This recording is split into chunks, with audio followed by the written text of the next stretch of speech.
Breaking news. मंत्री कृष्णेंदु पाल ने पंडित दीनदयाल उपाध्याय को श्रद्धांजलि अर्पित की। असम के श्रीभूमि भाजपा ने समर्पित दिवस मनाया।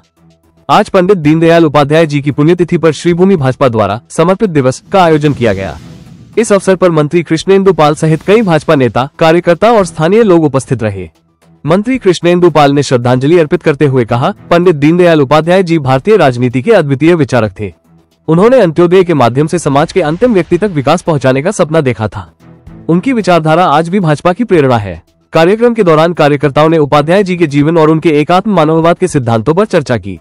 इस मौके पर कई वक्ताओं ने उनके राष्ट्रवादी दृष्टिकोण और समाज कल्याण की नीतियों को विस्तार से बताया। स्थानीय भाजपा कार्यकर्ताओं ने संकल्प लिया कि वे उनके दिखाए गए मार्ग पर चलकर समाज और देश की सेवा करेंगे। आज का दिन हमें ये याद दिलाता है कि हमें समर्पण, सेवा और राष्ट्र निर्माण के लिए निरंतर कार्य करते रहना चाहिए, एक कार्यकर्ता ने कहा। पंडित दीनदयाल उपाध्याय जी के विचार और सिद्धांत आज भी समाज के लिए प्रेरणा स्रोत बने हुए हैं और इस श्रद्धांजलि सभा ने उनकी स्मृतियों को और भी सजीव कर दिया। तो তারপর থেকে মানে যেভাবে এই দলকে কিভাবে এগিয়ে নিয়ে গেছেন এবং ওনার প্রত্যেকটা কাজের মধ্যেই একটাই ছিল অন্তর্দয়, অংশে উদয়, একদম সমাজের পিছ পড়া যে ব্যক্তি ওনার কাজ করা, প্রত্যেক জাতি জনগোষ্ঠীকে এক করা, অস্পৃশ্যতা দূর করা। আমরা পৃথিবীর শ্রেষ্ঠ জীব মানুষ, মানবিক দৃষ্টিকোণে কাজ করা, বসুধৈব কুটুম্বকম, এই সমগ্র পৃথিবীর প্রত্যেকজন ব্যক্তি আমরা এক পরিবার। এই যে মানবিক চিন্তাধারা নিয়ে কাজ করার যে মহামূল মন্ত্র, যিনি এই মন্ত্র নিয়ে কাজ শুরু করেছিলেন উনি হলেন পণ্ডিত দীনদয়াল উপাধ্যায়। 5 লক্ষ টাকা করে ব্যবস্থা করা, বিশুদ্ধ পানীয় জল সবার ঘরে পৌঁছে দেওয়া। আমরা আগে থেকে ছিলাম কংগ্রেসের সময় যারা ভিআইপি ওনারা মিনারেল ওয়াটার জল ওনারা খেত, আর বিজেপি সরকার এসে এই যে পঞ্চনিষ্ঠার মন্ত্র নিয়ে বিজেপি সরকার কি করলো, হার ঘর নল হার ঘর জল, সবাইকে বিশুদ্ধ পানীয় জল, সবার যাতে ঘর পাকা হয়, প্রধানমন্ত্রী আবাস, সবার যাতে রান্নার ব্যবস্থা, ভিআইপিদের জন্য গ্যাসের কানেকশন নয়, গরিবদের জন্য গ্যাসের কানেকশন, শৌচালয়ের ব্যবস্থা, সবার সমন্বয়, ইলেকট্রিকের বাতি পৌঁছে দেওয়া, এগুলো অনেক প্রকল্প হাতে নেওয়া হয়েছে। এবং আমরা আজকের এই দিন মোগলছড়াই স্টেশনে হঠাৎ করে ওনার স্টেশনের লাইনের উপর ওনাকে কে বা কারা হত্যা করে এখানে ওনাকে এই দিনে পাওয়া গিয়েছিল 1968 না 1968। এবং এই যে যারা চক্রান্ত করে ওনাকে এভাবে হত্যা করেছে, তারপর ইনভেস্টিগেশন করে আজকে পর্যন্ত তার কারা করলো, কি করলো, কেন করলো, আজকে পর্যন্ত রহস্য বেরিয়ে আসে।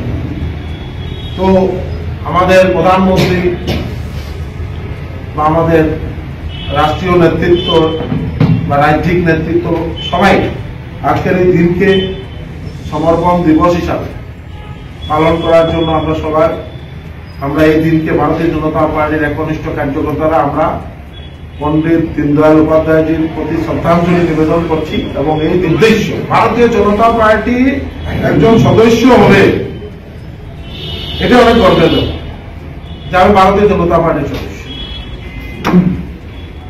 বা সমর্পিত মন, সমর্পিত তন, এই যে সমর্পণ, নিজেকে পুরো সমর্পণ, আমি যাই করব সমাজের এবং দেশের রাষ্ট্রের হিতে কাজ করব, এই যে চিন্তাধারা, রাষ্ট্র প্রথম, তারপর পার্টি, তারপর সেলফ।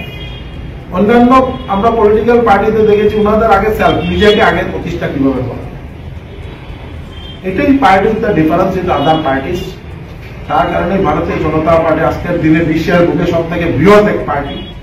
আমরা আগামী দিনে যারাই আমরা ভারতীয় জনতা পার্টির কর্মীরা আছি না কেন, আমাদের ওনাদের প্রতি যদি আমরা ভালো করে জানতে পারি তবেই আমরা দাঁড়িয়ে ওনাদের প্রতি দু চারটি কথা বলতে পারি।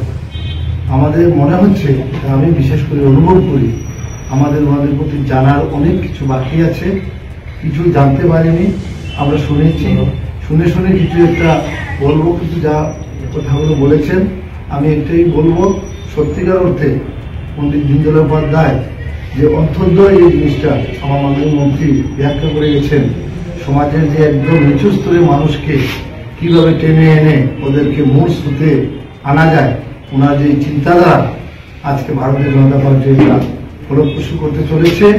কারণ বিভিন্ন প্রকল্প আমাদের সরকার বা আমাদের দল আমাদের দেশের মধ্যে গরিবদের মধ্যে যেভাবে বন্টন করে দিয়ে যাচ্ছেন, এটা সত্যিকার অর্থে ওনাদের এই চিন্তাধারারই ফসল আজকে আমরা উপভোগ করতে চলেছি। দলকে আর এই কারণে ভারতবর্ষ এগিয়ে চলছে, আমরা ভারতবর্ষের জনসাধারণ এগিয়ে চলছি। ভারত মা যেভাবে আমরা সবাই শ্রদ্ধা এবং আমরা যারা সম্মান করি, আমরা মাতৃরূপে ভারত মাকে দেখি, আমরা সবাই ভারতবর্ষে জন্মগ্রহণ করে আমরা গর্বান্বিত। এ কারণে আজকের দিনে আমাদের মধ্যে উপস্থিত আছেন আমাদের মাননীয় মন্ত্রী কৃষ্ণেন্দু পাল মহাশয়। আজকের দিনে আমি কৃষ্ণেন্দু পাল মহাশয়কে এই যে আমাদের সমর্পণ দিবস হিসাবে ওনার বক্তব্য তুলে ধরার জন্য